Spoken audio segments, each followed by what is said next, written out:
Hey guys, Rodney Miller here.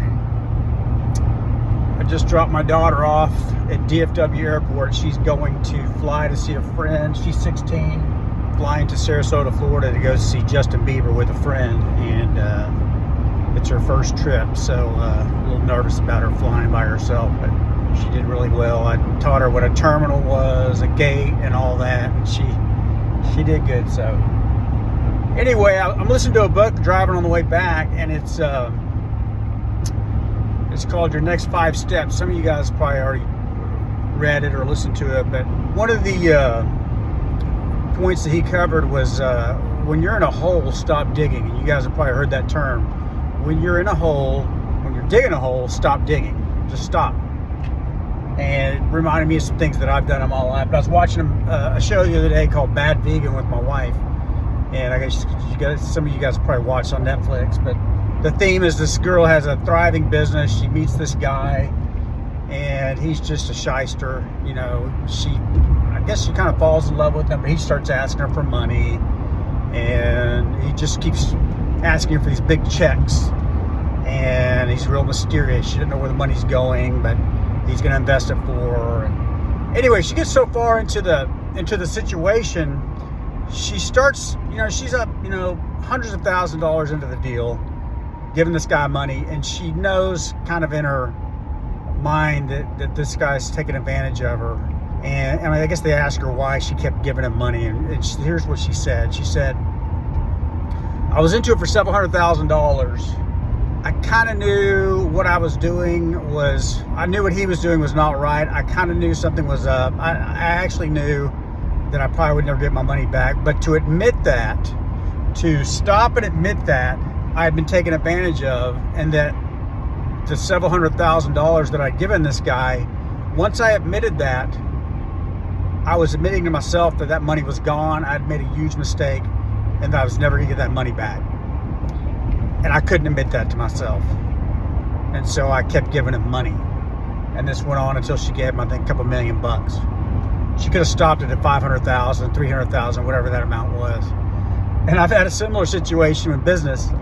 Several years ago, I got into a business with a buddy, and he's a good guy, but he got into the small loan business, and he was making these small, car title loans, real high interest loans, payday loans.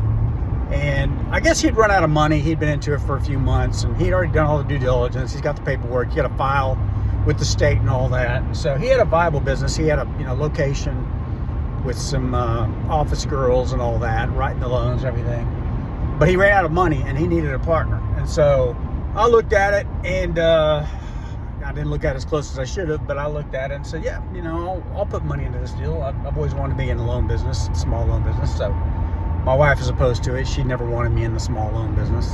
It's something I've always kind of been intrigued with. Anyway, so I put up $50,000 and got into business with them. We were going to use that $50,000 to make loans, to put that on the street, because you got to make loans to make money in a loan business. So anyway, put up the $50,000. He's got the staff and everything, and we do a 50-50 split. And the attorney, first off, the first thing that I should have not done was going 50-50, because I was bringing all the money to the table. I should have asked for controlling share, 51%, so I could control things, but I did not. I trusted this guy.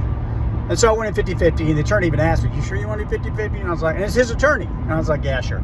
Went 50-50 on the deal. Well, I think within 30 days, probably less than that, get a call, money's gone, we burned through it, we need another $50,000. We need more money in the bank account.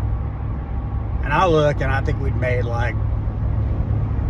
hadn't made that many loans. I think we'd made, I don't remember what the number was, but we hadn't made a lot of loans. So I'm like, where'd that money go? And the money, went to staff, it went to pay the rent, it went to, little advertising and blah, blah, blah, blah, blah, blah. And I was like, Jesus Christ, that went fast. So, all right, man, I put another $50,000 in. Well, what do you think happened? We burned through that money in no time. And,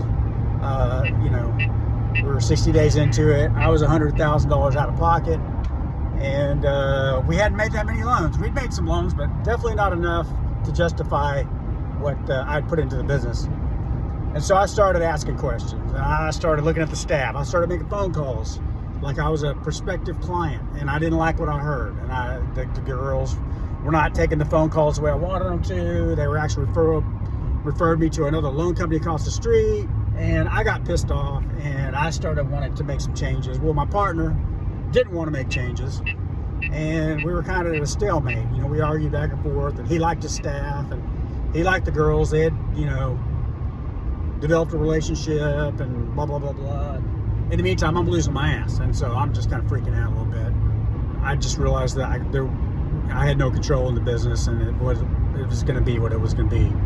And I was hit up for another $50,000. I put up another $50,000 reluctantly because I was too far in. If I didn't put the money up, we were out of business, and we had a lease on a piece of real estate. We had employees to pay.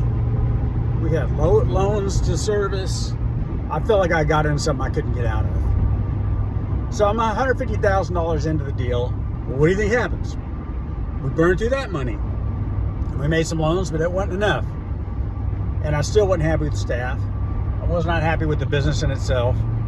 And I felt trapped. I felt trapped, and I was under a lot of pressure. I was $150,000 lighter on my bank account, and there was no end in sight. And this business was just churning through money like crazy. And most of the money was going to overhead and salaries and rent and advertising and all this stuff. And we weren't making loans. So it's just money you're not going to get back. So I got to a crossroads to where I had to make a very, very hard decision. One of the most hard decisions I've ever made in my life. And that was to cut my losses and to tell my partner, no more money. That's it. I'm done. I'm not funding anymore of this business venture, which basically signed the death warrant for the business. The business went out of business, of course, shut down, and I was out $150,000. We had money coming in, loans coming in, that I don't know what happened to that day. I walked away from the business. I didn't want to have anything to do with it.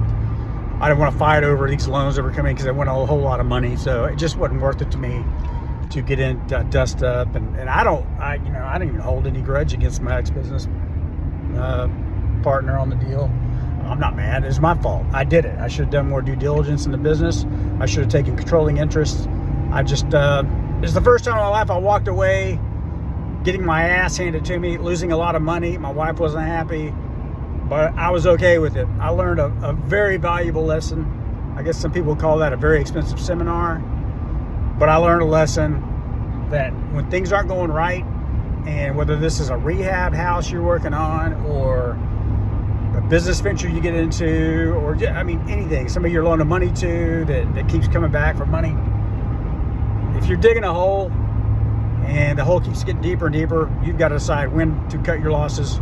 Stop digging that hole. Stop digging and take your losses, lick your wounds, and learn from that failure. I've failed so many times, I can't tell you. So, great learning experience. I'm not mad at anybody.